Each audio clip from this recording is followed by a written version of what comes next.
Alléluia. Si vous voulez bien, on va retourner ensemble dans 1 Timothée 6.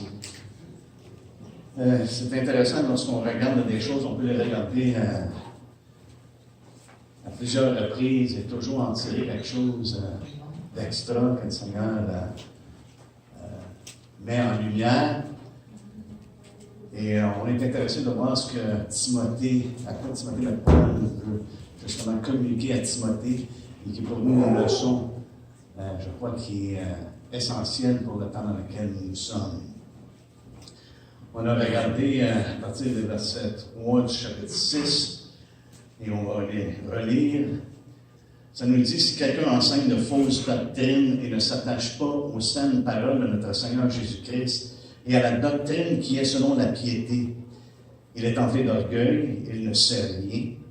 Il a la maladie des questions oiseuses et des disputes de mots, d'où naissent l'envie, les querelles, les calomnies, les mauvais soupçons, les vaines discussions d'hommes corrompus d'entendement, privés de la vérité et croyant que la piété est une source de gain. C'est en effet une grande source de gain que la piété avec le contentement, car nous n'avons rien apporté dans le monde et il est évident que nous n'en pouvons rien emporter. Si donc nous avons la nourriture et le vêtement, cela nous suffira. Amen. Et on te remercie encore une fois, Seigneur, pour le privilège qu'on a de plonger les regards dans ta parole et puis d'être enseigné par toi, par ton esprit. On désire que nos cœurs, Seigneur, soient disposés, parce qu'on ne peut pas seulement l'entendre, on ne peut pas se borner à l'entendre, mais on va avoir des cœurs disposés à le mettre en pratique. On te remercie. Au nom de Jésus. Amen.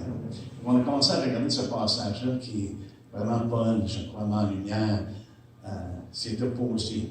Ce qui est opposé à la vérité de l'Évangile. Premièrement, il y a des enseignants de fausses doctrines. Et puis, Paul, maintenant, va nous donner, je crois, ce qui est nécessaire pour être en mesure de reconnaître non seulement la fausse doctrine, mais également ceux qui font la promotion de ces fausses doctrines-là. Et être en mesure, et on l'a vu la semaine passée, ça a toujours été qu'il y a eu des fausses doctrines, toujours été qu'il y a eu de l'opposition. Et puis on a vu ensemble comment est-ce que cette opposition-là peut être vraiment remarquée. Une des choses, c'est de savoir l'opposition des paroles de Christ, n'est-ce pas? Savoir l'opposition des saintes paroles du Seigneur Jésus. Et cette opposition-là se démontre également dans le caractère. Dans le caractère, on a vu, une personne devient enflée d'orgueil. Elle est enflée d'orgueil et ne savent rien. C'est ce que Paul ici dit à Timothée. Et ça, je trouve ça intéressant, parce que c'est complètement à l'opposé de Christ. Christ a pris un enfant, il l'a mis au milieu, il dit, il faut que vous deveniez comme cet enfant-là. Il parlait justement d'unité, de s'unir, de marcher dans cette unité-là. Et puis, ces hommes-là s'enflent d'orgueil. Et ils ne savent rien. C'est ça qui est intéressant, parce que Paul a dit à Timothée juste auparavant, au 2e chapitre, que Dieu veut que tous les hommes soient sauvés et qu'ils parviennent à la connaissance de la vérité. Lorsqu'on compare ce que Christ dit, ça c'est, nous on parvient à la vérité parce qu'elle est en Christ. Et lorsque une personne s'oppose à Jésus, il ne parvient pas à la vérité et il devient comme un homme qui ne sait rien. Il ne comprend rien. Il n'a pas saisi la vérité qui est en Christ. Donc, ce matin, j'aimerais qu'on regarde ensemble ces traits de caractère qu'on voit que Paul ici nous donne et qui nous donne également le discernement, qui nous donne l'habilité de vraiment reconnaître, OK, il y a des choses qui se passent ou qui sont faites. Il y a des traits de caractère qu'on peut reconnaître si une personne est vraiment de Dieu. C'est pour ça que Jean nous dit également de ne pas donner foi à tout esprit, n'est-ce pas? Mais de les éprouver, de voir s'ils sont vraiment de Dieu. Donc, on voit, Paul nous donne un ensemble dans lequel on peut reconnaître ces personnes-là. Parce que si quelqu'un enseigne de fausses doctrines, Et non seulement qu'il est orgueilleux, qu'il nous dit, il est entré d'orgueil, il ne sait rien, il a la maladie des questions oiseuses et des disputes de mots. Intéressant. Une personne qui cherche des contrariétés, on pourrait dire. Des personnes qui opposent ce qui est clairement enseigné par Jésus-Christ. C'est une des choses que Paul dit. Il a la maladie des questions oiseuses. Et on retrouve ça, frères et sœurs, dans les évangiles continuellement. On va en regarder quelques exemples, mais je veux juste simplement qu'on porte attention à ce que Paul dit. C'est comme ces hommes-là sont atteints d'une maladie. Ils sont atteints d'une maladie. Une maladie de poser des questions oiseuses. Et c'est intéressant, le terme qu'il utilisé là est utilisé également dans sa deuxième épître. Dans sa deuxième épître, il l'utilise comme étant des discussions, mais ici, il dit des questions oiseuses, c'est comme ça a été traduit. Mais ce qui est intéressant, c'est une personne qui est vraiment aux aguets, qui est à la recherche. C'est quasiment comme, il cherche dans le but de trouver, la matière à controverse. C'est l'implication du temps d'utiliser des questions oiseuses. Il cherche non pas à apprendre en posant des questions, mais plutôt à causer la controverse, à causer des débats, des discussions. C'est pour ça que c'est traduit dans 2 Timothée 2. Il traduit discussion plutôt que questions oiseuses. Mais c'est des débats, ça devient des débats. C'est une maladie. Paul ici, il dit à Timothée, il a la maladie des questions oiseuses. Dans sa deuxième épître, lorsque Paul parle de ça encore une fois à Timothée, parce que dans la deuxième épître, Paul rappelle Timothée des choses qu'il lui a déjà dit. Mais il dit que leur parole est comme la gangrène. C'est dans le même contexte qu'il parle. Leur parole est comme la gangrène. On sait que la gangrène, dans la plupart du temps, c'est fatal. Si ce n'est pas pris soin. C'est une maladie qui est sans remède en tant que telle. Il faut que tu agisses drastiquement. Si tu laisses la gangrène aller, ça va emmener à la mort. Ça va emmener à la perte. Ça va emmener à la ruine. Et Paul associe justement le fait de ces questions-là, de ces matières de controverse-là, ces disputes-là, il les associe avec la gangrène. Et ça prend des mesures vraiment drastiques. C'est un mal continuellement. Et avec la gangrène, qu'est-ce qui se passe? Si tu as la gangrène dans une jambe, éventuellement, c'est ce qu'ils vont faire. Ils vont couper la jambe. Parce que s'ils ne coupent pas la jambe, c'est la mort. C'est la ruine. C'est des situations qui sont drastiques. Et Paul ici utilise justement ça pour démontrer que, OK, il y a des choses dans lesquelles on ne peut pas s'engager. C'est non seulement des maladies, des questions oiseuses, mais des disputes de mots également. Et j'aimerais qu'on regarde ensemble quelques exemples. On va essayer d'accélérer. Je sais qu'on a commencé tard. Donc, vous êtes prêts? Oui. On va le lunch. On va le lunch en haut. Sérieusement. Il y a une couple d'exemples que j'aimerais donner. Si vous voulez bien, on va tourner dans Matthieu 22. Je vais vous lire le même passage mais dans Luc 20. Tournez-y pas, c'est la même chose, except une petite différence que Luc et Matthieu donnent. Ici, on voit que c'est dans Luc 20, ça dit ils se mirent à observer Jésus et ils envoyant des gens qui feignaient d'être justes. Ça fait qu'ils paraissent comme quoi ils sont justes. Pour lui tendre des pièges et saisir de lui quelques paroles, afin de le livrer aux magistrats et à l'autorité. Et là, ils ont dit, hey, on sait que tu enseignes les choses de Dieu. Mais Jésus a aperçu leur ruse. Regardez comment c'est marqué dans Matthieu 22. Au verset 15, ça nous dit, alors les pharisiens allait se consulter sur les moyens de surprendre Jésus par ses propres paroles. Qu'est-ce qu'il cherche? Il cherche des disputes de mots. Il cherche des matières à controverse. C'est des questions oiseuses. Il ne vient pas à Jésus pour apprendre. Vraiment, il ne vient pas à Jésus pour qu'il reçoive une instruction de sa part, comme étant le Fils de Dieu. Hein? Et ça nous dit, ils envoyèrent auprès de lui, au verset 16, leurs disciples avec les Hérodiens, qui disent, Maître, nous savons que tu es vrai et que tu enseignes la voie de Dieu selon la vérité, sans t'inquiéter de personne, car tu ne regardes pas à l'apparence des hommes. Dis-les donc ce qu'ils t'enseignent. Est-il permis ou non de payer le tribut à César? Et regardez comment ce que Jésus répond. Jésus, connaissant leur méchanceté,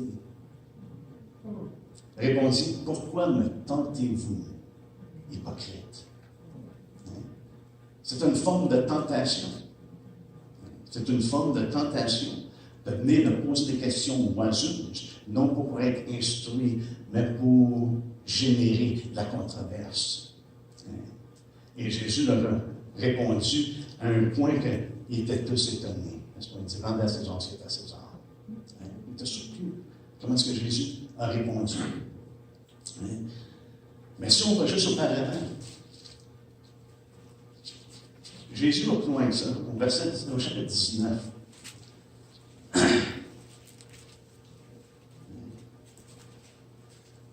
Et on voit ici comment est-ce que les questions peuvent être des questions oiseuses lorsqu'ils cherchent justement à emmener de la controverse, de trouver des choses. Comment est-ce que Jésus va? On va essayer de le truquer parce que Jésus le reconnaissait. Dans Matthieu 19, au verset 3, ça dit, les pharisiens l'abordèrent et dirent pour, comment? L'éprouver. Ils voulaient le mettre au test. Ils voulaient le tenter pour voir comment est-ce qu'il allait répondre. Et ça nous dit ici, est-il permis à un homme de répudier sa femme pour un motif quelconque? Et Jésus leur répond. Il répondit, n'avez-vous pas lu que le Créateur, au commencement, fit l'homme et la femme, et qu'il dit, c'est pourquoi l'homme quittera son père et sa mère et s'attachera à sa femme, et les deux deviendront une seule chair. Ainsi, ils ne sont plus deux, mais ils sont une seule chair, que l'homme donc ne sépare pas ce que Dieu a choisi. Et ici, Jésus répond à leur question selon la parole de Dieu, telle qu'elle avait été donnée au départ, dès le commencement. C'était le plan de Dieu. Mais eux avaient une parole que Dieu avait donnée, n'est-ce pas? Ils s'appuyaient sur la parole de Dieu. Comme il y en a qui viennent après une différente doctrine. Ils s'appuient sur la parole de Dieu. Regardez ce qu'ils disent. Pourquoi donc, lui dirent-ils, Moïse a-t-il prescrit de donner à ma femme une lettre de divorce et de la répudier? Et là, c'est une dispute de mots. Mais là, pourquoi tu dis ça? Là? Oui, mais Moïse, c'est ça qu'il dit. Et on sait que Moïse était élevé parmi les Juifs. Il était reconnu là, comme étant comme aucun autre avant ou après lui. Un prophète qui parlait avec Dieu face à face. Qu'est-ce que tu dis de ça? Pourquoi Moïse a dit ça? Ce que tu dis là, c'est, ouais, au début comme ça, mais Moïse a permis. Là. Hein? Pourquoi donc? Et Jésus leur donne comme réponse le contexte du pourquoi Moïse a donné cette permission. Hein? Ça nous dit, il leur répondit, c'est à cause de la dureté de votre cœur. C'est à cause de la dureté de votre cœur que Moïse vous a permis de répudier vos femmes. Au commencement, il n'en était pas ainsi. Fait qu'il les ramène vraiment dans le contexte de la parole de Dieu. Ce que Dieu a créé et ce que Dieu a planifié, c'est que l'homme et la femme demeurent ensemble.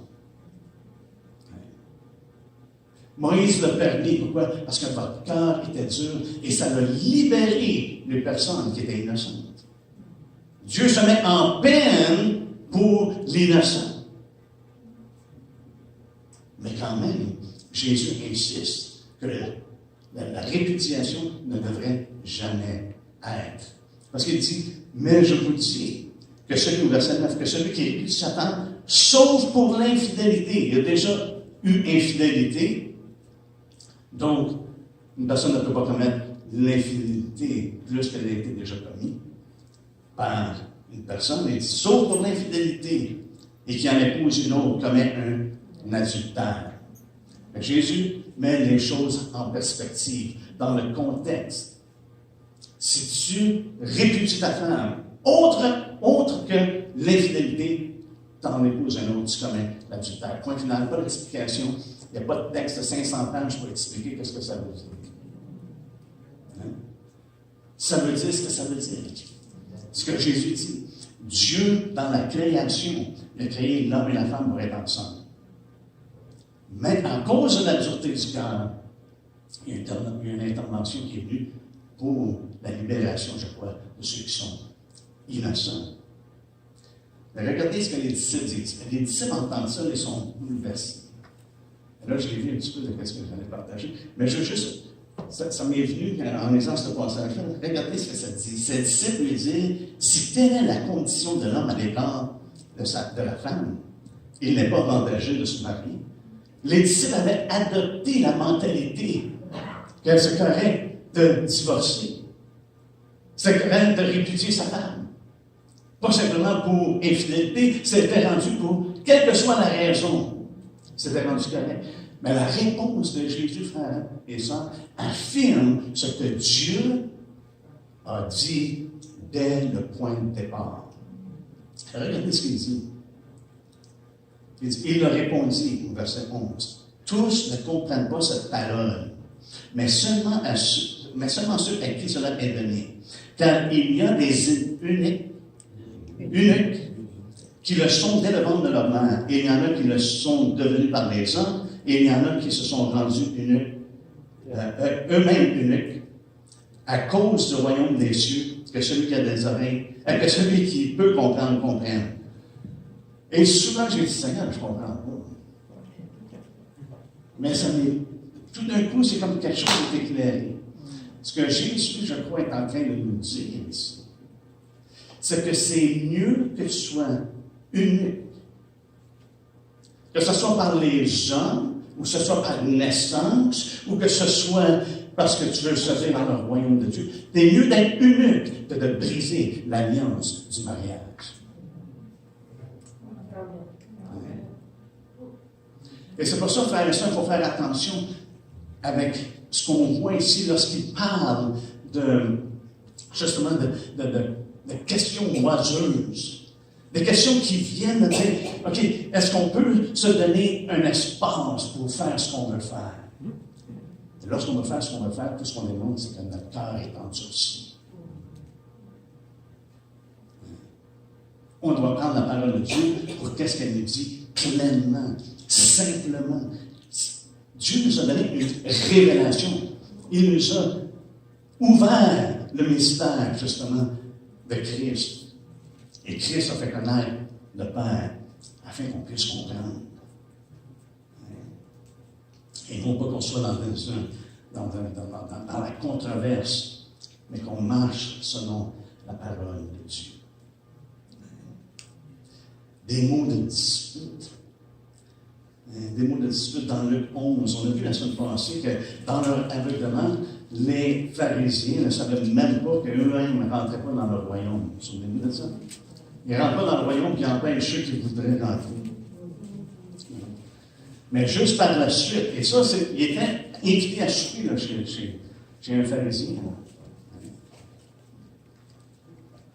Imaginez-vous de parler comme ça quand tu es invité à souper chez quelqu'un. Et puis, il leur dit malheur à vous, au verset 52. Il l'a dit à plusieurs reprises, 6-7 fois, il a dit malheur à vous. Docteur de la loi, parce que vous enlevez la clé de la science et vous n'êtes pas entré vous-même et vous avez empêché d'entrer ceux qui le voulaient. Quand il fut sorti de là, les scribes et les pharisiens commencèrent à le presser violemment. Autrement dit, il était en colère, il en voulait. Il en voulait en Jésus. Terriblement en plus. Hein? Le presser violemment et à le faire parler sur beaucoup de choses, lui tendant des pièges pour surprendre quelques paroles sorties de sa bouche. Et le but, c'était d'être en mesure de l'accuser. Dispute de mots. Ah, Jésus a dit ça. Et souvenez-vous, allez dans Matthieu 26. Souvenez-vous comment est-ce que Jésus a été accusé.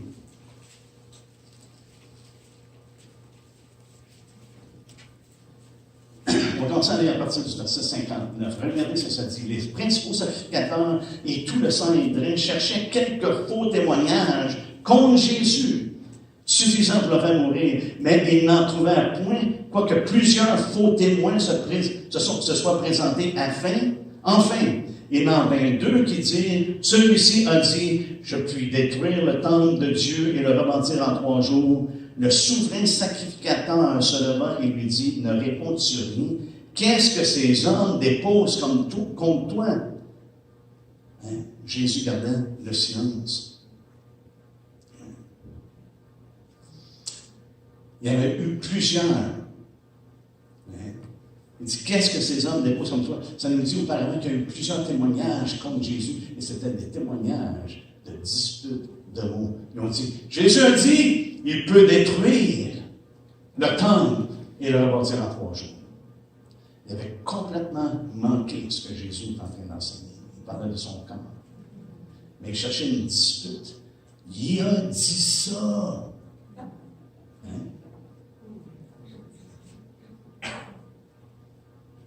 Eux cherchaient à le mettre à mort. C'est des disputes de mots. Disputes de mots est utilisé seulement 2 fois dans les Écritures. Et les 2 fois, c'est dans Timothée. Dans la première lettre, Timothée, et dans sa deuxième lettre.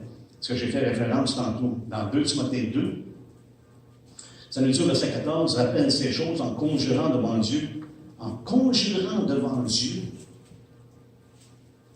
qu'on évite les disputes de mots qui ne servent qu'à la ruine de ceux qui écoutent. Hein? Les 2 termes, c'est 2 mots différents qui sont associés ensemble. Un, c'est logomachia, l'autre, c'est logomachio. Donc, mais les 2 mots ont exactement la même définition. C'est lutter à propos de mots. C'est de s'engager dans une guerre de mots, comme on voit avec ce qu'on dit à propos de Jésus. Ah, il a dit ça, hein, qu'il allait rebâtir le temple en 3 jours. C'est de se quereller au sujet de choses vides et insignifiantes. Et on voit exactement qu'essayer de trouver des témoignages, mais c'était vide et insignifiant. Rien qui pouvait emmener le Seigneur à sa mort. C'est seulement que lorsque Jésus a déclaré qu'il était le Fils de l'homme, là on dit, ah, blasphème. Mais Jésus nous dit qu'on va reconnaître les faux prophètes par leurs fruits. Et Paul ici nous donne vraiment une liste de fruits par lesquels on peut reconnaître, par les traits de caractère qu'on voit, traits de caractère, l'orgueil, ignorance concernant la vérité. Même Paul il dit dans le même passage, ils sont privés de la vérité. Ils manquent la vérité. Ils sont dépouillés de la vérité. C'est ce qui fait référence. Mais il nous donne comment est-ce qu'on peut voir les traits de caractère des personnes qui cherchent la controverse, des personnes qui aiment à discuter sur des mots, et souvent ça a l'air très intelligent. Non, mais ça, dans tel. Personne ne peut paraître intelligent, mais ça devient ce que Paul dit d'éviter. C'est des controverses, c'est de la dispute. Et c'est des choses qui sont vides. Mais le fruit que ça produit, regardez ce que Paul dit. Au verset 4, ça dit, il est empli d'orgueil, il ne sait rien, il a la moitié des questions oiseuses et des disputes de mots. D'où naissent l'envie? Ce qui en ressort, le produit, le fruit que ça donne, l'envie. Ça donne l'envie, ça produit l'envie, et après ça, il continue. Les querelles, les calomnies, les mauvaises soupçons, les vaines discussions d'hommes corrompus d'entendement. C'est ce que ça produit. L'envie. L'envie, on sait que c'est énuméré avec les œuvres de quoi? Les œuvres de la chair dans le Galate, n'est-ce pas? C'est vrai là, l'envie. Et on voit qu'une personne qui marche dans l'envie, où il y a de l'envie, là, ils veulent avoir de quoi, là, plus que les autres. Mais ça vient qu'à corrompre. Ça vient qu'à corrompre. Paul a eu à faire face à ça. Aux Philippiens, lorsqu'il a écrit aux Philippiens, il dit qu'ils prêchent, et puis ils ont vraiment une bonne intention. Mais il y en a qui prêchent Christ par envie. Et qu'est-ce que ça fait? Ça amène du trouble. Ça amène du trouble. Il opposait Paul et il prêchait Christ, mais par envie. C'est difficile à s'imaginer, mais c'est des choses à laquelle on peut faire face et qu'on fait face dans l'Église de nos jours. Il y a des personnes qui prêchent Christ et c'est mal intentionné, comme Paul le démontre dans Philippiens 1. On a juste besoin de tourner dans Philippiens 1 et on voit à quel point que les hommes peuvent être mal intentionnés. On peut prendre un instant et ça nous dit directement, spécifiquement ce que Paul mentionne concernant ceux qui prêchent par envie. Au verset 15, il dit quelques-uns, il est vrai, prêchent Christ par envie, par quoi? Esprit de dispute. Mais d'autres le prêchent avec des dispositions bienveillantes. Ceux-ci agissent par amour, sachant que je suis établi pour la défense de l'Évangile, tandis que ceux-là, animés d'un esprit de dispute, annoncent Christ dans des intentions qui ne sont pas pures et avec la pensée de nous susciter quelques afflictions, quelques tribulations, quelques difficultés. Et c'est justement un des mots que Paul utilise qui cause la difficulté, parce que cette personne-là s'engage dans ces choses-là. Ça cause le trouble, ça excite le trouble. C'est comme l'amertume qui est dans le cœur. Éventuellement, qu'est-ce qui arrive? Ça se fait des rejetons et ça l'infecte. Ça cause du trouble.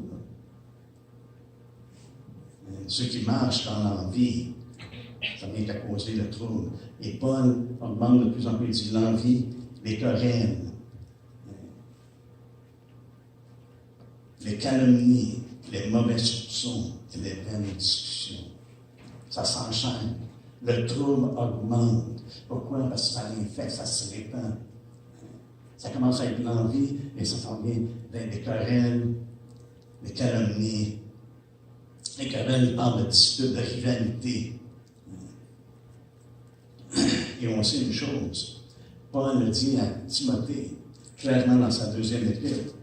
On voit dans la deuxième épître, ça nous dit au verset 23, il dit repousse les discussions folles. Le mot discussion, là, ici, c'est repousse les questions oiseuses. C'est le même terme. Hein? 2, quel chapitre? 2 Timothée 2, 23. Hein? Les discussions folles et inutiles, sachant qu'elles font naître des querelles. Hein? Le résultat de ça, ça fait naître des querelles. Or, au verset 24, il ne faut pas qu'un serviteur du Seigneur ait des querelles. Il doit au contraire être affable. Pour tous, doivent enseigner, doué de patience. Mais le serviteur ne doit pas s'engager dans des querelles, spécialement pas dans des querelles de disputes de mots, de questions oiseuses. Il ne doit pas s'engager là-dedans. Mais ça amène également de parler en mal. Les calomnies, c'est ce qui fait référence. De parler en mal. Ils viennent à parler en mal. Et Paul a souffert de ça. Paul a souffert de ça. Vous savez, dans Corinthiens, que Paul dit qu'il a été accusé comme étant un imposteur. Un homme de mauvaise réputation. 2 Corinthiens 6, dans tout ce qu'il nous dit dans ce passage-là, il fait référence à ça. Comme quoi que c'est un homme de mauvaise réputation qui commence à calomnier, n'est-ce pas? Et ceux qui enseignent de fausses doctrines, éventuellement, commencent à calomnier ceux qui prêchent la vraie doctrine. Paul dit, ils viennent m'affliger. C'est ce qu'il dit à propos de ceux qui prêchent Christ par l'envie. Ça m'apporte des afflictions, des tribulations. Ça m'apporte du trouble. Dans l'Église, frères et sœurs, c'est le corps de Christ. Et c'est l'unité de l'Esprit qui doit primer. L'Esprit de Dieu, lorsqu'il œuvre dans le cœur de son peuple, c'est pour nous emmener ensemble dans l'unité. L'unité de l'Esprit. Mais des fausses doctrines, ça amène justement de la rivalité, de la division. C'est ce que ça amène. Et ça amène de parler en mal, d'être abusif, même envers les personnes. Les mauvais soupçons que Paul dit. Les mauvais soupçons, on sait qu'est-ce qu'un soupçon, n'est-ce pas, lorsqu'on commence à questionner. Je me doute de quelque chose. Ça amène des opinions défavorables, n'est-ce pas? Même ça peut attribuer, quand tu commences à soupçonner, tu peux attribuer des actes répréhensibles à une personne sans que ça soit fondé.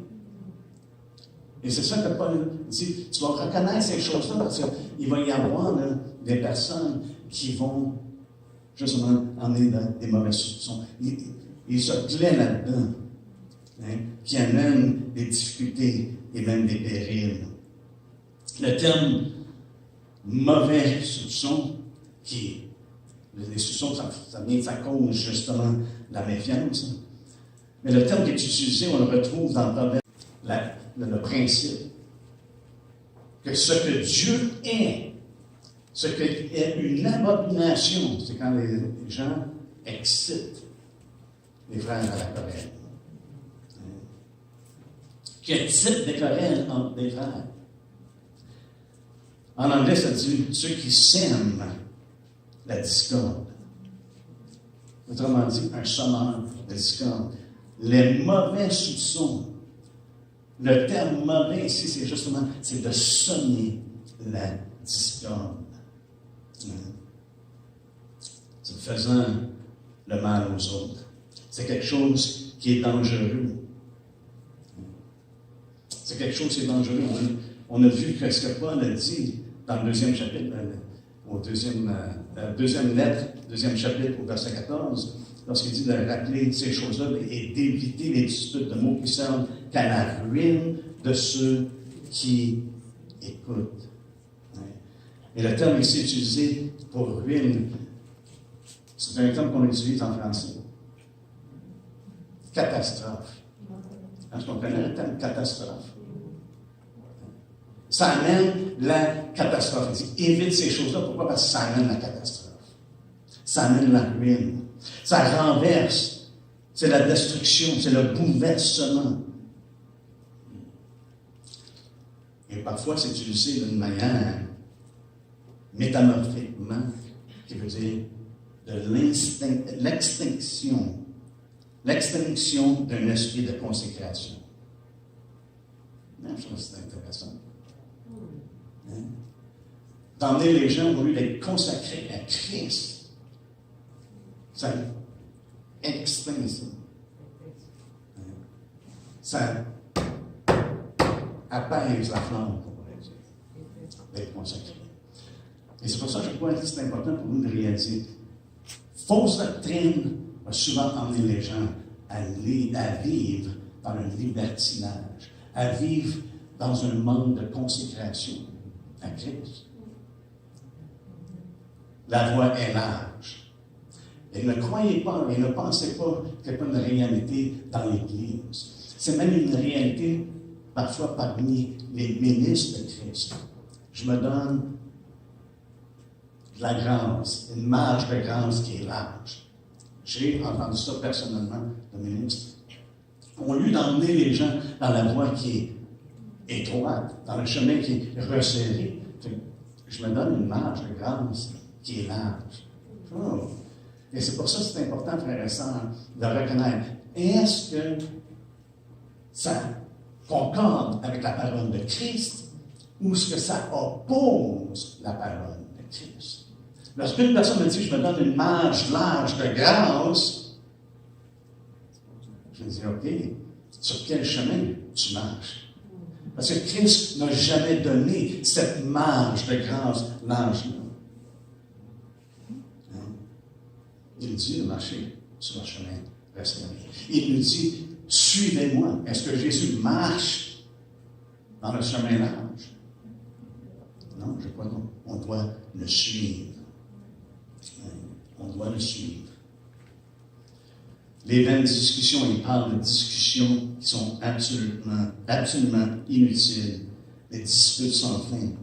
D'hommes corrompus d'entendement. Des hommes qui sont bornés à seulement entendre la parole de Dieu, mais aucun intérêt de la mettre en pratique. Lorsqu'il dit des hommes corrompus, des hommes qui changent pour le pire, au lieu de changer pour le mieux, ils changent pour le pire. Et c'est pire, frère et sœur, une personne qui professe de dire la vérité et qui ment, qui prêche une fausse doctrine. Mais je n'ai pas besoin de m'inquiéter de ce que Dalai Lama dit, ou Socrate, ou Platon, ou tous les philosophes de ce monde. Je n'ai pas à m'inquiéter de ça.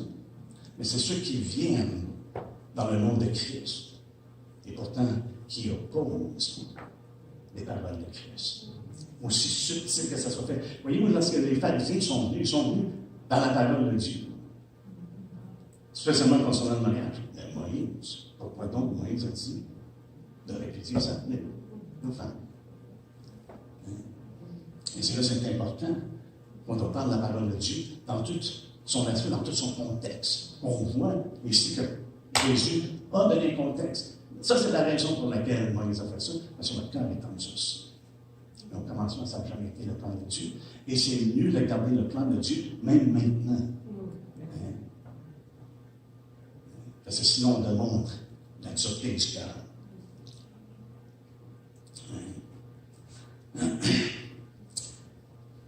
Un esprit corrompu d'entendement parle d'un esprit de la faculté de percevoir les choses et de les comprendre, les choses spirituelles, les choses divines.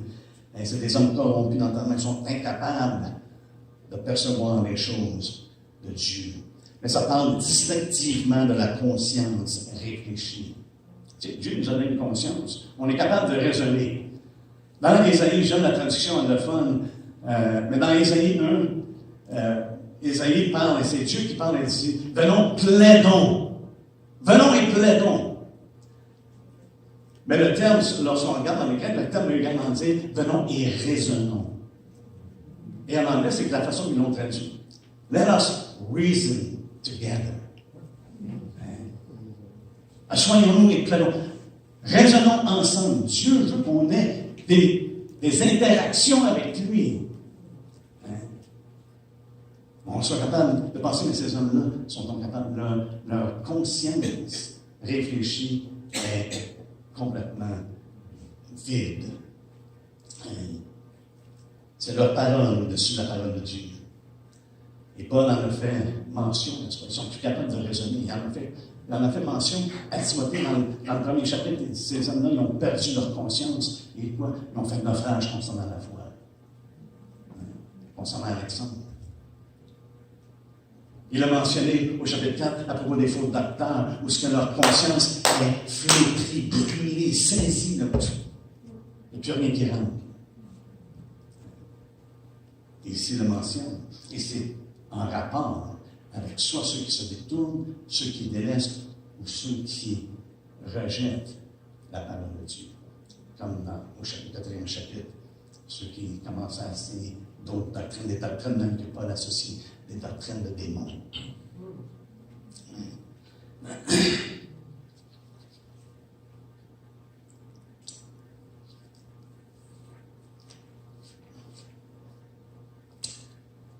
On va terminer rapidement. Regardez ce que Paul continue à dire dans 1 Timothée 6. Après avoir dit que c'est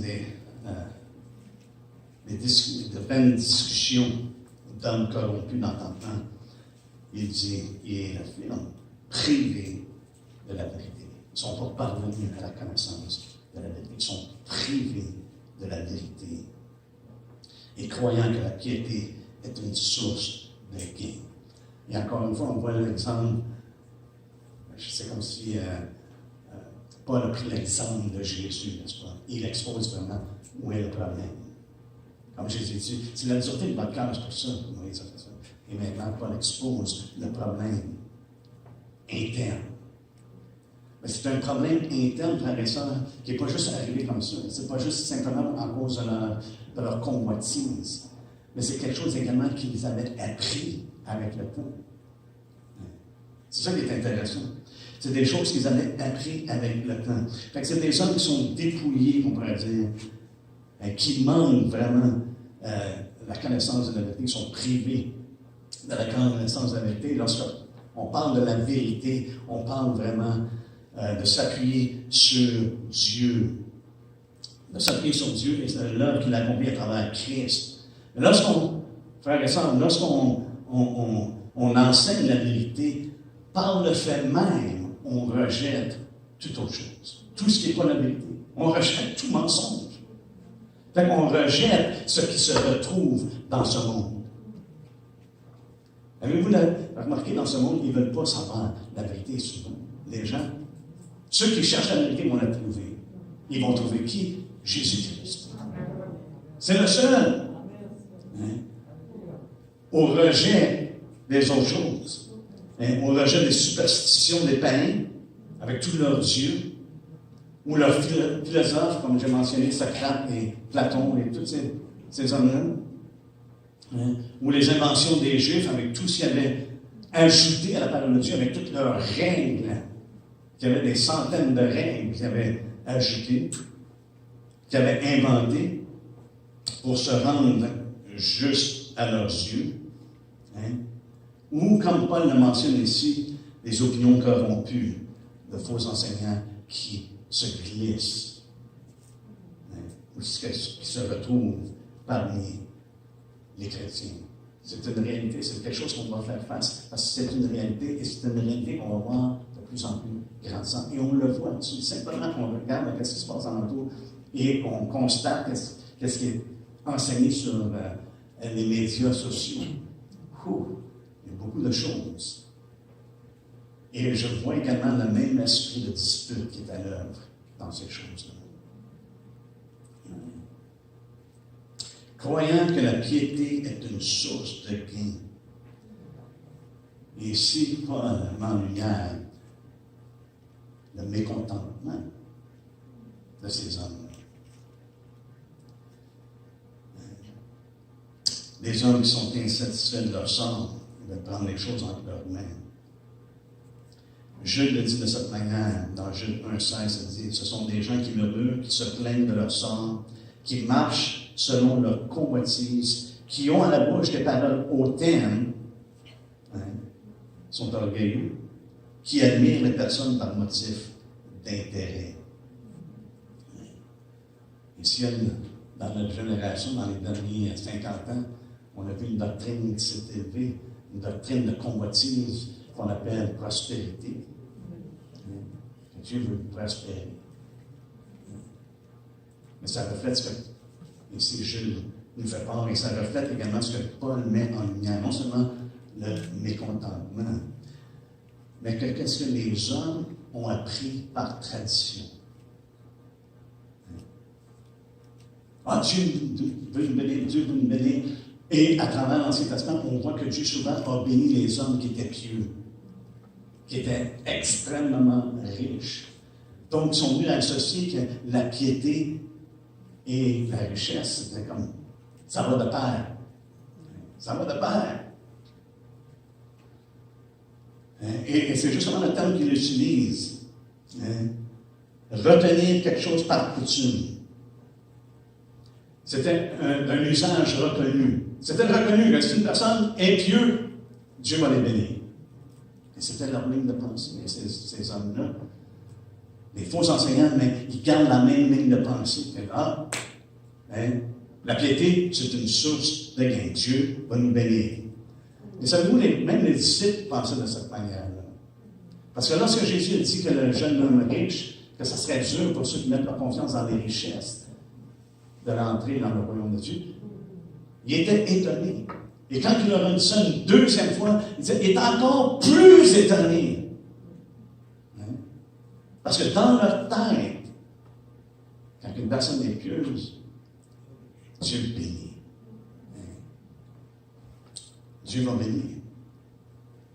Et ces hommes-là se servent de ça justement pour s'enrichir. On va le voir comment est-ce qu'ils tombent dans un piège. Aujourd'hui, là, on va voir comment est-ce qu'ils tombent dans ce piège-là.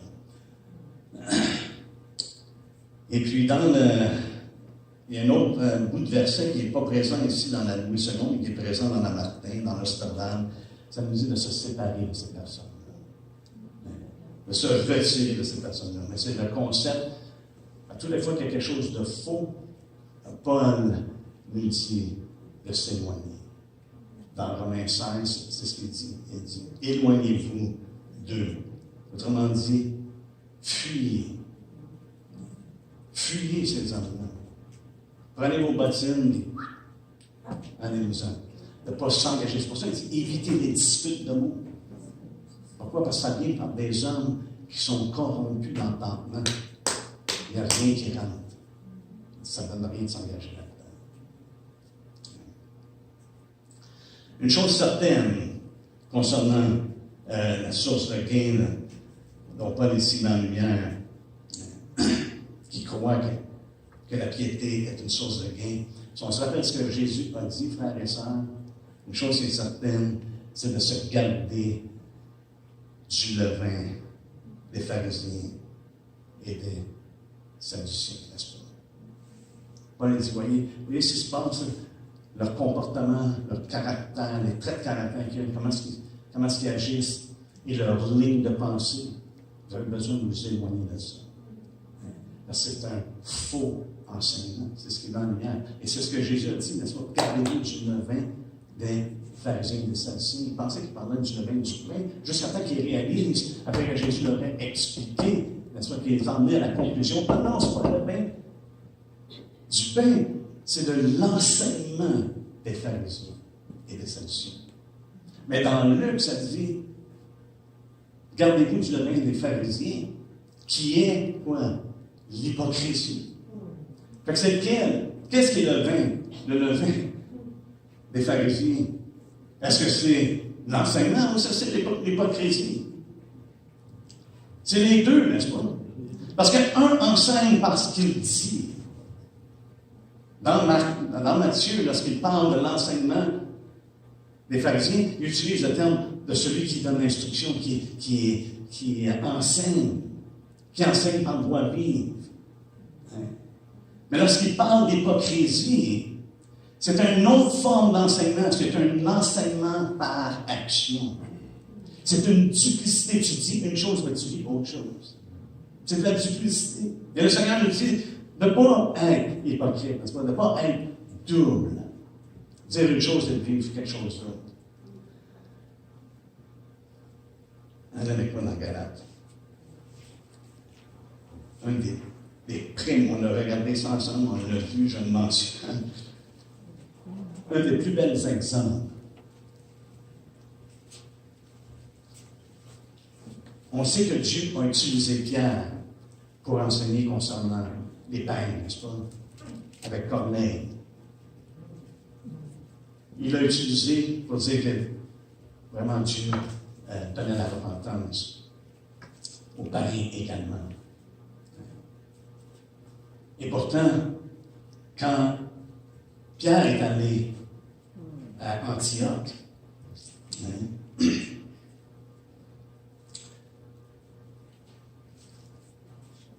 ça nous dit ici, au verset 11, chapitre 2, Galates 2, 11. Il dit, mais lorsque Céphas vint à Antioche, je lui ai résisté en face parce qu'il était répréhensible. En effet, avant l'arrivée de quelques personnes de l'entourage de Jacques, il mangeait avec les païens. Et quand elles furent venues, il s'esquiva et se tint à l'écart par crainte des circoncis. Et pourtant, il avait été utilisé par Dieu pour prêcher justement aux païens. Et dans le concile de Jérusalem, un peu plus tard, dans Acte 15, encore une fois, Paul rappelle ce que Dieu s'était servi de lui pour prêcher aux païens. Mais là, c'est arrivé, entre-temps, qu'est-ce qui est arrivé ici? Il se fait prendre, il devient répréhensible. Il devient répréhensible. Regardez ce qu'il dit. Il s'esquiva et se tint à l'écart par crainte des circoncis. Avec lui, les autres Juifs usèrent aussi de dissimulation. En sorte que Barnabas même fut entraîné, comment? Par leur hypocrisie. Pierre et les Juifs qui étaient avec lui. Hein? Et regardez comment est-ce que Paul répond. Il dit, voyant qu'il ne marchait pas droit selon la vérité de l'Évangile. Parce que Pierre est en train d'enseigner et il avait influencé par son enseignement, par ses actions, parce que ce qu'il était en train d'enseigner, c'est de s'esquiver. Oh, il y a des gens qui viennent de Jérusalem. Oh, on ne veut pas être vu là, mangeant avec les païens. Et c'est ce que Jésus dit. De se garder du levain des pharisiens qui est l'hypocrisie. Parce qu'ils disent une chose, ils font d'autres choses. Pierre avait enseigné que Dieu avait ami les païens par la foi. Et maintenant, il s'esquive, il ne veut pas manger avec les autres. Il dit, il ne marche pas selon la vérité de l'Évangile. Je dis à cette femme, en présence de tous, si toi qui es juif, tu vis à la manière des païens, non, et non à la manière des Juifs, pourquoi fasses-tu les païens à judéiser?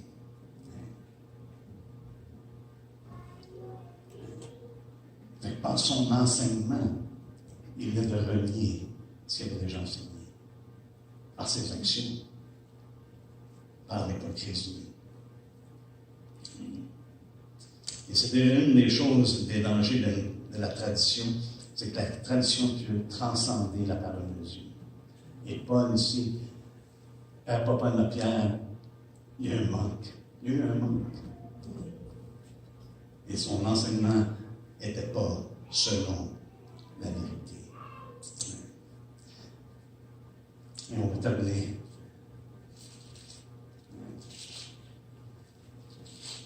Dans 1 Timothée 6, je vais juste terminer cette section-là.